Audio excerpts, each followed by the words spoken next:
افزایش شمار کشته شدگان زمین لرزه در نپال به بیش از 1000 نفر.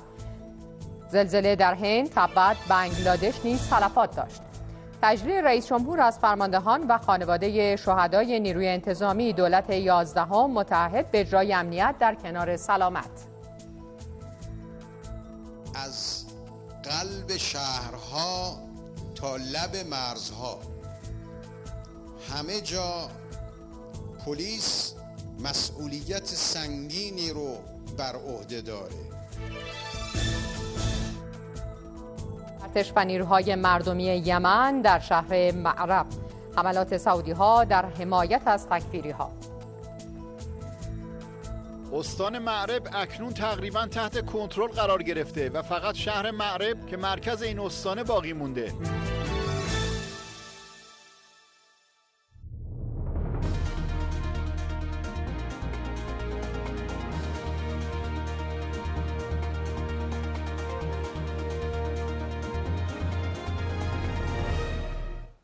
بسم الله الرحمن الرحیم. سلام و صلوات بر حضرت ختمی مرتبت محمد مصطفی و خاندان پاک و مطهرش. درود بی پایان بر شما بینندگان ارجمند. به بخش خبری 19 از شبکه خبر خوش آمدید. سلام شما، عصر بخیر. افزایش شمار تلفات زلزله در نپال، شماره تلفات زمین لرزه 7.9 ریشتری در نپال به بیش از 1000 تن افزایش یافت. این حادثه که شدیدترین زمین لرزه در 80 سال گذشته در نپال گزارش شده، در 77 کیلومتری شمال غرب کاتماندو، پایتخت این کشور رخ داد. زمین لرزه 7.9 ریشتری بخشایی از شمال هند، پاکستان، مالزی، تبت و بنگلادش را نیز لرزاند. تاکنون کشته شدن 34 نفر در هند و 2 نفر در بنگلادش و 6 نفر هم در تبت تایید شده. این حادثه ساعت 11:55 به وقت محلی روی داد. منابع خبری ابتدا بزرگی این زمین لرزه را 7.5 ریشتر اعلام کرده بودند، اما در خبرهای بعدی بزرگی زمین لرزه 7.9 ریشتر اعلام شد. در نپال هزاران خانه، معبدهایی که چندین قرن قدمت داشتند، راههای ارتباطی و زیرساختهای شهری و روستایی تخریب شد. چندین اثر باستانی از جمله برج دراره و میدان باسانتاپور در مرکز شهر کاتماندو که در فهرست آثار باستانی یونسکو به ثبت رسیده بودند، بر اثر زمین لرزه تخریب شدند. صدها نفر هم بر اثر این حادثه طبیعی زخمی شدند. تاکنون 14 پس لرزه در نپال ثبت شده که بزرگترین آن 6.6 ریشتر گزارش شده است. مرکز این زمین لرزه در عمق 15 کیلومتری زمین گزارش شده. زمین لرزه شدید کاتماندو در کوه اورست هم موجب سقوط بهمن و کشته شدن دست کم 18 کوهنورد خارجی شد.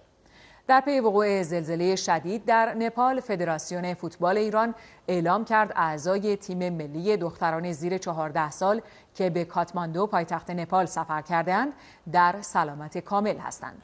پزشک تیم ملی به سایت فدراسیون فوتبال ایران گفت خوشبختانه وضعیت همه بازیکنان و کادر فنی مطلوب است و هیچ خطری این تیم را تهدید نمی‌کند.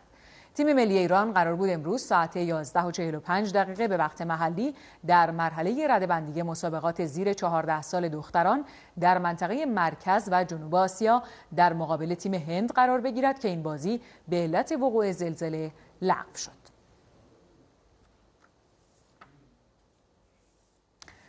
اما در این مورد گفتگو می‌کنم با آقای زاره، عضو هیئت علمی پژوهشگاه زلزله. آقای زاره، سلام شما، خوش اومدید.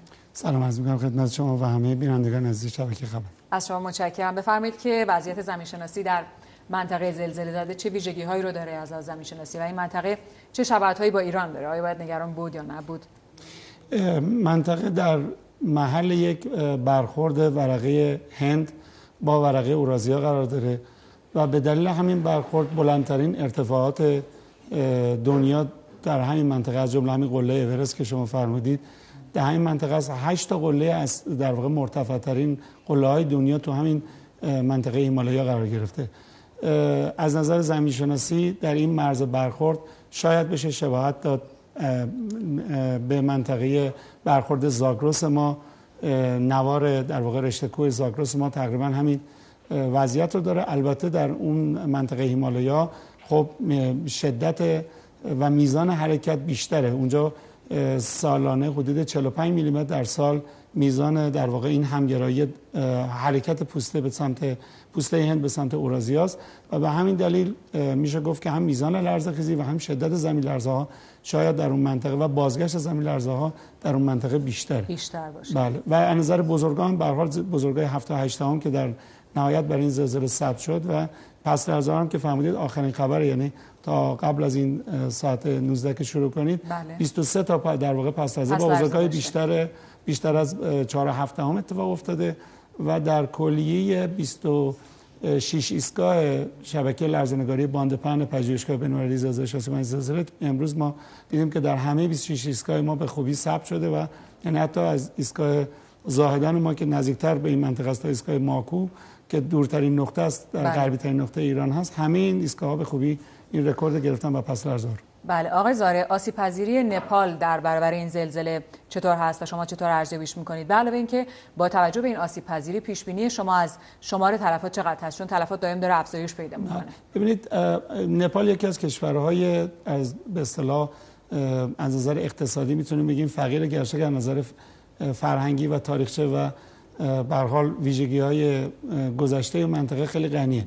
ولی به هر حال از نظر اقتصادی منطقه است بسیار آسیب‌پذیر و این ناحیه که در زلزله اتفاق افتاده پهنه رو مرکزی با در واقع شتاب برآورده اولیه نشون میده که با شتاب بیشتر از 2 جی حدود بیشتر از 200,000 نفر آدم توش زندگی میکنن و خود شهر کاتماندو 1.5 میلیون جمعیت داره. من 2 بار تا حالا به اونجا سفر کردم و منطقه خود شهر پایتخت یه حالت بافت روستایی داره، یعنی مثل که مجموعی از روستاها که کنار همدیگه هستن و 2 تا خیابون اصلی بزرگ در واقع این قسمت‌های مختلف شهر فرسوده درش بیشتر فراوان تو این منطقه است و ساختمان‌ها هم بسیار ضعیفن. بنابراین اینکه فهمیدید آمار تلفات به این حد شده، متاسفانه به نظر میاد که این آمار بیشتر بشه، یعنی هم در خود کاتماندو چون اولین عکسایی که دریافت شده نشون میداد که بعضی از ساختمان‌ها فرو ریختن و هم شهرهایی که نزدیکتر هستن به پهنه رو مرکزی و این یه درسی باید برای ما باشه که در ایران خودمون مناطق پرجمعیت که نزدیک گسلا هستن و کانون زمین لرزه‌های مهم بعدی میتونن باشن،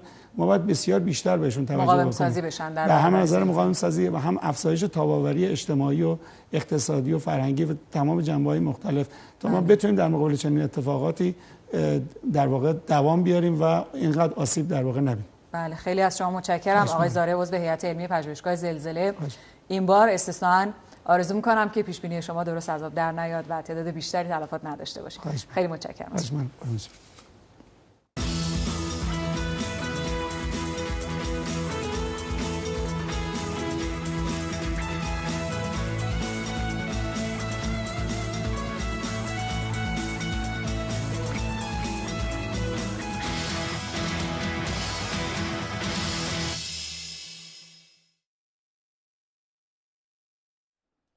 وقوع حوادثی از آن جمله که امروز در نپال گذشت هشداری برای ماست تا خود را در برابر حوادث گوناگون آماده کنیم.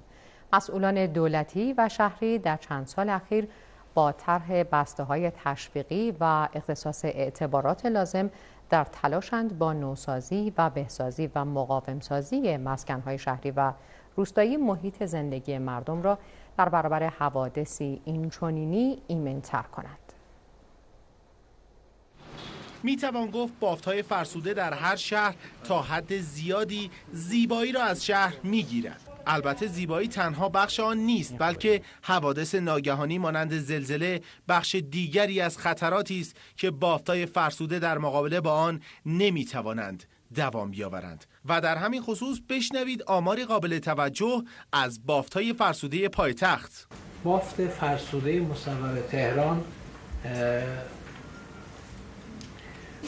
3700 هکتار هست که 205,000 پارسل رو در تهران شامل میشه و 5% مساحت و 15% جمعیت رو در خودش جای داده. حالا برای روند هرچه سریعتر نوسازی در شهر تهران، سازمان نوسازی شهرداری تهران برای تشویق شهروندان به روند نوسازی شهر بسته‌های تشویقی را در نظر گرفته است. اون دسته از تهرانی‌هایی که میخوان نمای خونه‌شون رو به یک نمای اصیل ایرانی تغییر بدن، میتونن به دفاتر خدمات نوسازی شهر تهران مراجعه کنن و از یک طرح و ایده کاملا رایگان بهره مند شن. و برای هر پروانه بافت فرسوده به شرط تنظیمی تا 10 میلیون تومان هم هزینه‌شو سازمان نوسازی متقبل میشه که هم هزینه طراحی و هم هزینه اجرا رو به نفع مالکین و سازندگان عمل بکنه. تخفیف عوارض تخریب و نوسازی و همچنین تسهیلات در نظر گرفته شده توسط دولت از جمله دیگر بندهای این بسته تشویقی می باشد. مصوبه هیئت دولت رو داریم که برای هر سال 300,000 وام رو در سطح کل کشور تصمیم گیری کردن. در تجمیع ها از بالای 75 متر به بالا این یارانه تعلق خواهد گرفت. البته انفرادی ها میتونن از وام فاقد یارانه استفاده بکنن. همچنین تامین نیم واحد پارکینگ تا سقف 180% تراکم و معافیت 100% املاک زیر 300 متر مربع از عوارض از دیگر بخش‌های این بسته تشویقی میباشد. رئیس جمهور در همایش فرماندهان و مدیران نیروی انتظامی گفت ایجاد امنیت در سایه همدلی و همکاری بین دولت و نیروهای مسلح و انتظامی امکان پذیر است.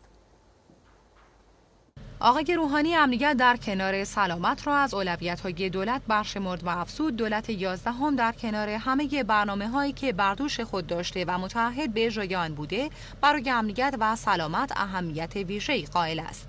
رئیس جمهور در بخش دیگری از سخنانش اجرای قانون و مبارزه با قانون شکنی را مهمترین وظیفه پلیس دانست و گفت این وظایف باید دقیق، شفاف و صریح و با حسن خلق و رعایت اولویت‌ها انجام شود. ناجا الحمدلله یک خانواده بسیار بزرگ و وسیع و با بار مسئولیت بسیار سنگین از قلب شهرها تا لب مرزها همه جا پلیس مسئولیت سنگینی رو بر عهده داره. از حراست و حفاظت از مرزهای مقدس جمهوری اسلامی ایران تا همه روستاها، تا همه شهرها و کلان شهرها، تا همه جاده ها در بخش‌های مختلف برای کاهش آسیب‌های اجتماعی و برای اجرای قانون. رئیس مجلس شورای اسلامی هم در 20مین همایش سراسری فرماندهان، رؤسا و مدیران نیروی انتظامی گفت در شرایط داغ و حساس منطقه ایران از ثبات امنیتی برخوردار است. کمتر کشوری در منطقه داریم که در این بحران ضد امنیتی که به وجود اومده وضعیت مرتب و منظمی داشته باشه.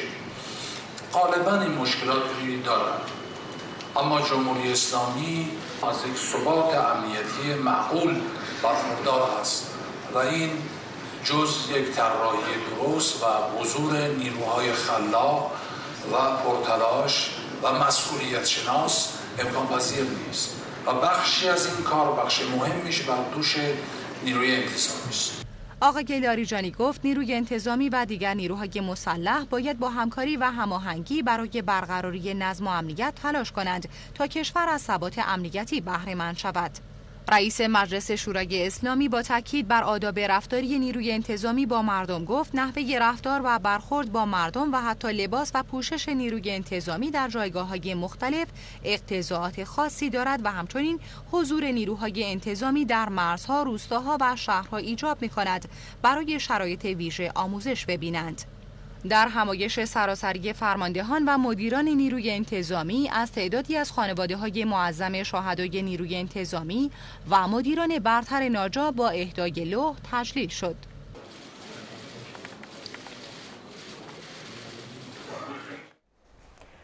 بررسی سیاست‌های اقتصادی برنامه ششم توسعه کشور در مجمع تشخیص مصلحت نظام پایان یافت. دبیر مجمع تشخیص مصلحت نظام در نشست خبری گفت نخستین سال اجرای برنامه ششم توسعه سال 1395 است و امیدواریم بودجه سال آینده بر اساس این برنامه تنظیم شود. پیش بینی ما این است که ما این رو در ابتدای خرداد ماه بتونیم تقدیم کنیم و در خرداد ماه ابلاغ بشه به دولت و مجلس. تیر ماه و مرداد و شهریور این کار رو انجام بدن که شهریور ماه دیگه بشه بودجه سال 1395 رو بر اساس سیاست‌های کلی برنامه ششم در حقیقت دولت تنظیم بکنه و اولین سال برنامه ششم بنابراین سال 1395 خواهد بود که بر اساس این سیاست‌های کلی و برنامه‌ای که در مجلس شورای اسلامی به تصویب میرسه در حقیقت این بودجه تنظیم خواهد شد.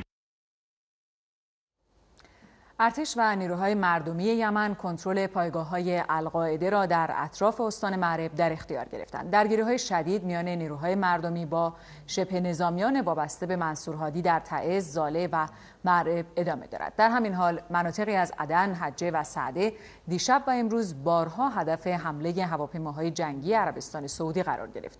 رژیم سعودی از 6 فروردین حملاتی را با پشتیبانی امریکا علیه مردم و زیرساخت‌های یمن آغاز کرده که تاکنون بیش از 5000 شهید و زخمی بر جا گذاشته. همزمان با اعلام پایان مهلت 10 روزه برای اجرای قطعنامه شورای امنیت در خصوص یمن، نیروهای ائتلاف عربی به رهبری عربستان حملات هوایی خود را از جمله به صنعا از سر گرفتند. توپخانه سعودی نیز مناطق مرزی رازه و هرز در شمال یمن را هدف قرار داد. یکی از اهداف سعودی‌ها بمباران خطوط درگیری ارتش و تروریست‌های تکفیری برای عقب راندن کمیته‌های مردمی است. استان حجه و معرب نیز از جدیدترین اهداف هواپیماهای سعودی بوده است. با این حال محمد البخیتی عضو شورای سیاسی جنبش انصارالله از ورود ارتش یمن به استان معرب در 24 ساعت آینده خبر داد. استان معرب اکنون تقریبا تحت کنترل قرار گرفته و فقط شهر معرب که مرکز این استان باقی مونده. در گذشته استاندار معرب و فرماندهان امنیتی به القاعده فرصت داده بودند تا کنترل این شهر رو در اختیار بگیرند، اما با به دست گرفتن کنترل پایگاه اصلی توسط ارتش ورود به معرب قطعی شده و ممکنه رسیدن به این هدف بیش از 24 ساعت طول نکشه. ما اکنون به ورودی‌های شهر معرب رسیده ایم و به سوی مجتمع دولتی پیشروی می‌کنیم. ائتلاف مدنی برای ثبت جنایات ضد یمن نیز تحقیق فوری درباره استفاده از تسلیحات ممنوعه ضد یمنی‌ها که بر اساس گزارش پزشکان یمنی تایید شده خواستار شد. در معاینات بالینی آثار مسمومیت و خفگی بر روی اجساد شهدا و زخمی‌ها و نیز زخم‌های عمیق و گسترده بر روی این افراد مشاهده کردیم که علت آن استفاده از تسلیحات سمی ممنوعه است. همچنین بمب‌های فسفوری سوزاننده و بمب‌های خوشه‌ای در حملات به برخی از مناطق و روستاهای یمن استفاده شده است. در عرصه سیاسی نیز منصور هادی رئیس جمهور مستعفی و فراری یمن در دیدار با جانشین ولیعهد عربستان در ریاض ضمن گفتگو درباره تحولات یمن بار دیگر از ملک سلمان پادشاه عربستان به علت انجام عملیات طوفان قاطعیت تشکر کرد. پیشروی کمیته‌های مردمی وابسته به انصارالله در جبهه معرب به گفته ناظران نشان دهنده شکست حملات هوایی نیروهای ائتلاف به رهبری عربستان است.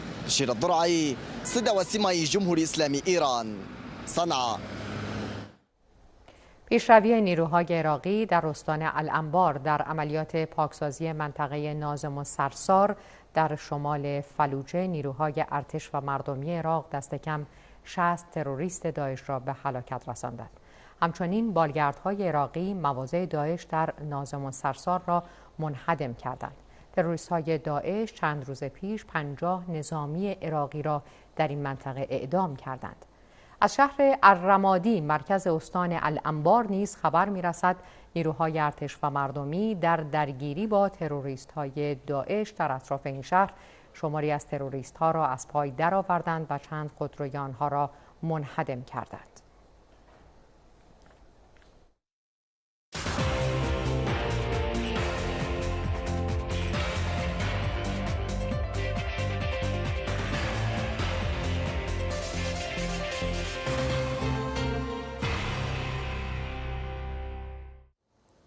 سازمان ثبت احوال کشور و چاپخانه دولتی ایران برای تولید بدنه کارت هوشمند ملی تفاهمنامه همکاری امضا کردند. بر اساس این تفاهمنامه قرار است امسال بدنه 17 میلیون کارت هوشمند ملی تولید شود. از این پس بدنه کارت هوشمند ملی مطابق استانداردهای دنیا در داخل کشور تولید می شود. استفاده از ظرفیت توان داخلی از مهمترین اهداف امضای این تفاهمنامه است. تا به امروز چون ظرفیت تأمین کارت در داخل کشور نبود، در چند مرحله کارت رو به طور کامل ما از خارج خریداری کردیم. شناسایی هموطنان در فضای مجازی و ضریب امنیتی بالا به منظور بهره برداری از خدمات الکترونیکی از بارزترین ویژگی‌های کارت هوشمند ملی است. با امضای این تفاهمنامه بین سازمان ثبت احوال کشور و شرکت سهامی چاپخانه دولتی ایران پیش بینی میشه تا پایان سال 94 برای حدود 20 میلیون نفر از هموطنانمون کارت هوشمند ملی چاپ و صادر شود. برای سال آینده هم هدف گذاری 30 میلیون در نظر هست که قطعاً با توجه به تجربه‌ای که در تولید کارت حاصل میشه این امکان به وجود خواهد اومد که در سال آینده هم این ظرفیت پیش بینی بشه. بخش بین المللی 33مین جشنواره فیلم فجر آغاز شد. مراسم آغازین این جشنواره عصر امروز در پردیس سینمایی ملت تهران برگزار شد. در نخستین روز جشنواره که در حال برگزاری است، 37 فیلم کوتاه، بلند و مستند به نمایش در می‌آید. بخش بین المللی 33مین جشنواره فیلم فجر که نخستین تجربه برگزاری مستقل خود را تجربه می‌کند تا 12 اردیبهشت ادامه خواهد داشت.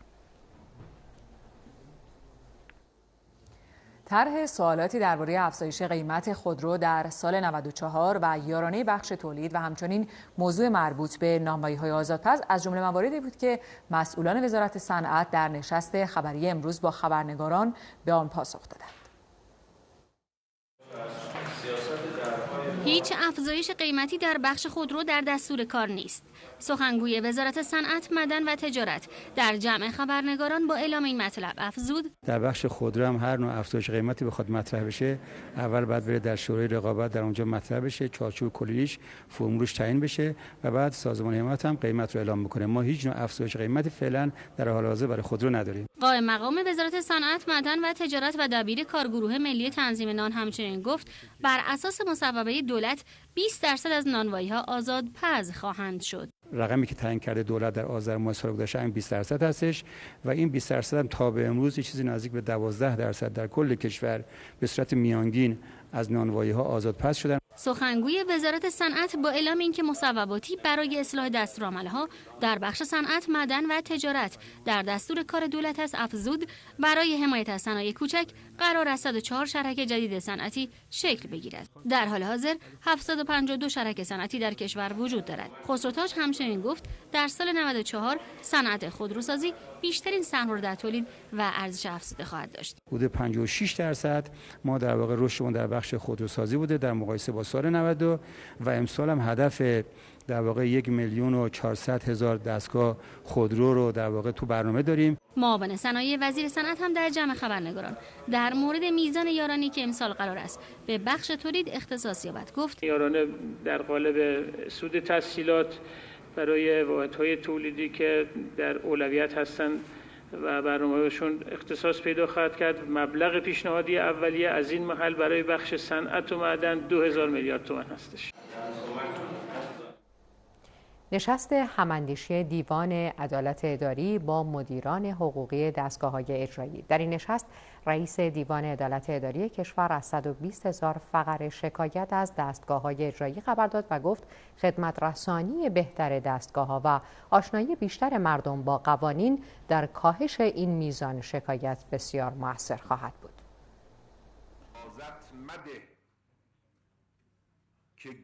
رئیس و معاونان دیوان عدالت اداری امروز میزبان مدیران حقوقی دستگاه‌های اجرایی کشور بودند تا چه کار کنیم که جلوی شکایات گرفته شود و حقوق مردم آنگونه که قانون اقتضا میکنه تأدیه شود. رئیس دیوان عدالت اداری سخنرانیشو با یک انتقاد شروع کرد. سلامت نظام اداری ما متناسب با جایگاه رفیع جمهوری اسلامی ایران نیست. در ادامه حجت الاسلام منتظری آماری از ورودی‌ها و خروجی‌های پرونده‌ها در دستگاه زیر مجموعش ارائه کرد. ما در سال 93 مجموعه واردمون 110,606 فقره پرونده بوده و مختومه ما به 111,382 فقره برسانیم. رئیس دیوان عدالت اداری در ادامه سازمان تأمین اجتماعی، وزارت تعاون کار و رفاه اجتماعی، وزارت آموزش و پرورش و وزارت بهداشت را موفق‌ترین دستگاه‌های اجرایی کشور در کاهش شکایت مردمی معرفی کرد. کاهش 20% داشتن. حجت الاسلام منتظری در ادامه درخواست کرد وضعیت مدت مرخصی زایمان خانم‌های کارمند هرچه سریعتر مشخص بشه.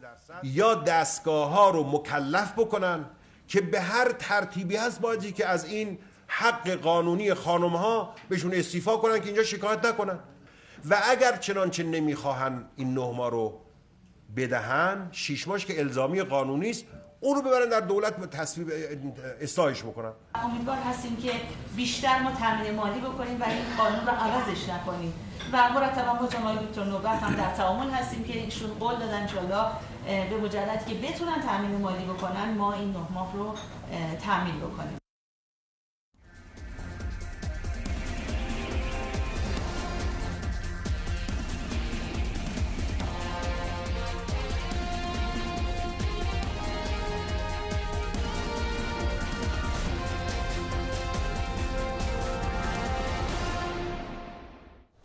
حالا خبرهای ورزشی و همکارم آقای افتخاری. سلام بر شما، بفرمایید. سلام بر شما سرکار خانم ملک محمدی و خدا قوت و سلام و درود فراوان به شما بینندگان عزیز و ارجمند مشتاقان خبرهای ورزشی. در دومین روز رقابت‌های کشتی فرنگی نیکولا پتروف بلغارستان، افشین بیابانگر در 71 کیلوگرم پس از برتری برابر نمایندگان رومانی، ترکیه و بلغارستان راهی دیدار پایانی شد. همچنین ساله ایزاده در وزن 98 کیلوگرم حریفان رومانی و بلغار را از پیش رو برداشت و به نیمه نهایی رسید. در رقابت‌های کشتی آزاد جام دنکولوف هم رضا عطری در 57 و عیدالله محبی در 125 کیلوگرم رقبای خود را شکست دادند و به دیدار پایانی راه یافتند.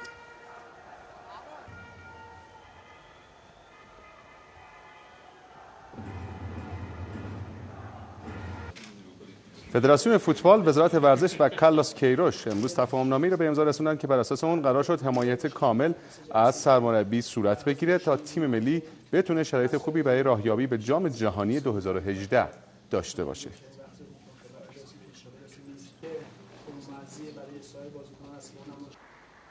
قرعه کشی مرحله گروهی رقابت‌های تنیس روی میز قهرمانی جهان امروز در چین برگزار شد و نمایندگان کشورمان با شناخت حریفان از فردا رقابت‌های خود را آغاز می‌کنند. نوشاد عالمیان ملی‌پوش کشورمان با سید 70 از حضور در مسابقات مرحله گروهی معاف شده.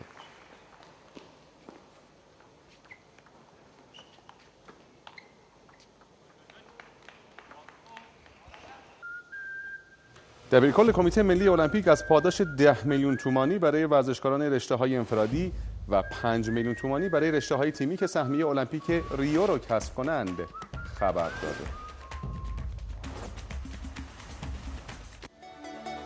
در آخرین روز هفته 27 لیگ برتر فوتبال فردا پیکان با تراکتورسازی، سایپا با پرسپولیس، فولاد با ذوب‌آهن و نفت تهران با ملوان مسابقه می‌دهند. اردوی تیم ملی کشتی فرنگی کشورمان برای حضور در رقابت‌های قهرمانی آسیا از فردا تا 15 اردیبهشت با حضور 23 کشتیگیر در تهران برگزار میشه. همچنین رقابت‌های بین‌المللی کشتی آزاد و فرنگی جامی رومیکیدز ترکیه با کسب 4 مدال طلا، 2 نقره و 2 برنز نونهالان ایران به پایان رسید.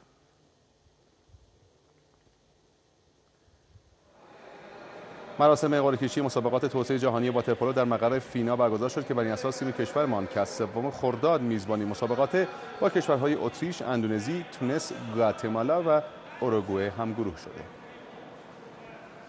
سپاسگزارم از همراهیتون با خبرهای ورزشی. ما هم از شما متشکریم که در بخش خبری ساعت 19 همراه ما بودید. در پایان دعوت می‌کنم که بیننده اخبار حوزه هم باشید. عصر بخیر. پیروز باشید.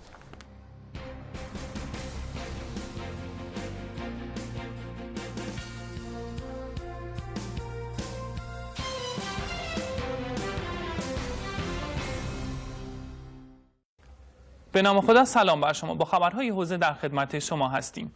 آیت الله مکارم شیرازی امروز در دیدار وزیر تعاون، کار و رفاه اجتماعی بر فرهنگسازی تولید و تبیین ارزش و منزلت کار در جامعه تأکید کردند. آیت الله مکارم شیرازی اقدامات سال گذشته دولت در تامین شغل برای 500,000 نفر را با وجود مشکلات اقتصادی و تحریم‌ها قابل تقدیر دانستند و افزودند امیدواریم امسال نیز دولت بتواند با اولویت سنجی برای افراد جویای کار شغل آفرینی کند. المپیاد علمی حوزه‌های علمیه خواهر سراسر کشور در قم برگزار شد. این مرحله ششمین مرحله المپیاد علمی کشوری حوزه‌های علمیه خواهران هست در مقطع سطح 2 کارشناسی و دومین مرحله المپیاد علمی هست در مقطع سطح 3 کارشناسی ارشد. طلاب ما در این دوره از مسابقات در 5 رشته که 3 رشته در 3 تا پایه از پایه‌های سطح 2 هست و در 2 رشته تفسیر و علوم قرآن و فقه و اصول در مقطع سطح 3 ما با هم به رقابت می‌پردازیم. ان شاءالله نتایج برگزیدگان این آزمون روز 14 اردیبهشت ماه از طریق سایت مرکز و از طریق خود واحدهای آموزشی تربیتی به اطلاع طلاب رسانده خواهد شد. تخت فولاد نام آرامگاهی در اصفهان که قدیمی‌ترین آرامستان کشور است. در این مکان مشاهیر و علمای نامداری مدفون هستند. مهدی صدوده از اصفهان گزارش می‌دهد. تخت فولاد یکی از مقدس‌ترین و متبرک‌ترین مزارستان جهان تشیع بعد از وادی السلام نجف هستش. آرامگاهی که بیش از 2000 سال قدمت دارد و منزل آخر جمعی از اندیشمندان، علما و عرفای تاریخ پر افتخار ایران است. قدیمی ترین آثاری که حالا از قبرستان تخت فولاد موجود هست مربوط به قرن 4 هجری هست و چیزی که در افواه گفته شده است به قبل از اسلام برمیگرده. بیش از 2000 نفر از علما، دانشمندان و هنرمندان رو در خودش جای داده. میتونیم از جناب میر فندرسی، فاضل سراب، میر محمد باقر خاتون آبادی، میر محمد باقر دورچه‌ای و برادرشون میر محمد مهدی دورچه‌ای نام ببریم. وجود بناهای ارزشمند تاریخی در کنار مشاهیر مدفون در این آرامستان تخت فولاد اصفهان را به یکی از مهمترین محوطه‌های تاریخی و فرهنگی این سرزمین تبدیل کرده. تک‌های دوره صفویه هستش، مثل تکیه بابا رکن‌الدین، تکیه آقا حسین خونساری، تک‌های دوره قاجاریمون تکیه توی سرکانی رو نام ببریم، ابوالمعالی کلباسی، تکیه سیدالعراقی، دوره پهلوی هم تکیه گلزار و مقدس و تکیه بروجردی رو نام ببریم. آرامگاه خود شهید شمس آبادی هستش، آرامگاه حاج آقا رحیم ارباب هستش، آرامگاه بانو مجتهده امین هستش که اینا بنا معماریشون مال دوره معاصر هستش، دوره جمهوری اسلامی. همواره این آرامگاه به دلیل وجود مقبره عارفان، زاهدان و اندیشمندان تاریخ تشیع مورد ستایش علما و بزرگان و ملجأ و مأوای مردم است. مرحوم نخودکی، علامه عارف کامل، مرحوم شیخ حسن علی نخودکی که ایشون میفرمان که بعد از وادی السلام نجف اشرف دومین زمینی که برای تربیت انسان بسیار مؤثر است سرزمین تخت فولاد است. اجرای آزمایشی نظام جدید سطح 1 حوزه در سال تحصیلی جدید. معاون آموزشی و امور حوزه با بیان اینکه آسیب شناسی نظام آموزشی سطح 1 حوزه‌های علمی انجام شده است گفت نظام جدید در 3 مقطع سیکل، دیپلم و دانشگاه با برنامه و متون آزمایشی متناسب در سال تحصیلی جدید به صورت آزمایشی اجرا می شود. حجت الاسلام و المسلمین فرهانی افزود همچنین برای تقویت رشد و تسهیل خدمات علمی به حوزویان آرشیو سوالات امتحانی سالهای گذشته حوزه به زودی در سایت این معاونت منتشر خواهد شد. و حالا خبرهای کوتاه حوزه. وزیر دادگستری با اعضای جامعه مدرسین حوزه علمیه قم دیدار و گفتگو کرد. حجت الاسلام و المسلمین پور محمدی وزیر دادگستری در این جلسه گزارشی از روند فعالیت‌های وزارت دادگستری و اقدامات دولت در زمینه اصلاح نظام اداری و مسائل مرتبط با سلامت اداری ارائه کرد. همایش امام زمان شناسی 17 و 18 اردیبهشت در مدرسه عالی دارالشفا قم برگزار می‌شود. ثبت نام از داوطلبان در ایام شهریه انجام شده و دعوت از متقاضیان به صورت پیامک صورت می‌گیرد. و مدرسه عالی فقه دارالهدی از میان طلاب واجد شرایط برای سال تحصیلی 94-95 دانش‌پژوه می‌پذیرد. طلاب علاقه‌مند می‌توانند تا 23 اردیبهشت به پایگاه اینترنتی www.bunyadhad.com مراجعه و ثبت نام کنند. سپاس از همراهیتون. خدا نگهدار.